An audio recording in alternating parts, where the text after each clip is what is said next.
সেদিন দুপুরে ক্লাস শেষ করেই হঠাৎ ঘুরতে গেলাম খুলনা বিশ্ববিদ্যালয়ে।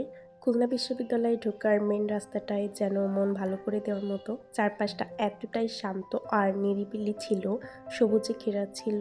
কিছুক্ষণ শুধু পরিবেশটাই উপভোগ করতে ইচ্ছা হচ্ছিল। এভাবে সুন্দর পরিবেশ উপভোগ করতে করতে আমরা চলে গেলাম খুবই অক্টোপাস ক্যান্টিনে। জায়গাটা আমার কাছে বেশ ভালো লেগেছে, আর তখনই মেঘ ঘেলা আকাশ, চারিপাশটা অনেক বেশি সুন্দর লাগতেছিল। গোলপাতার ছাউনি থাকায় পুরো জায়গাটা বেশ ঠান্ডা আর আরামদায়ক ছিল, আর উপরে তখন ঝিরিঝিরি বৃষ্টি পড়ছিল। সব মিলিয়ে পরিবেশটা একদম অন্যরকম সুন্দর লাগছিল। যেহেতু তখন লাঞ্চের সময়, তাই আর দেরি না করে আমরা নিয়ে নিয়েছিলাম মুরগির বিরিয়ানি। এক প্লেটের দাম ছিল মাত্র 70 টাকা। দাম অনুযায়ী খাবারের মান আর স্বাদ দুইটাই আমার কাছে বেশ ভালো লেগেছে। এমন সুন্দর পরিবেশে লাঞ্চটা বেশ জমে গিয়েছিল। খাওয়া দাওয়া শেষ করে কিছুক্ষণ সেখানে সময় কাটালাম। সব মিলিয়ে খুলনা বিশ্ববিদ্যালয়ের এই ছোট্ট ঘোরাঘুরিটা ছিল খুবই সুন্দর আর শান্তিময় একটা অভিজ্ঞতা।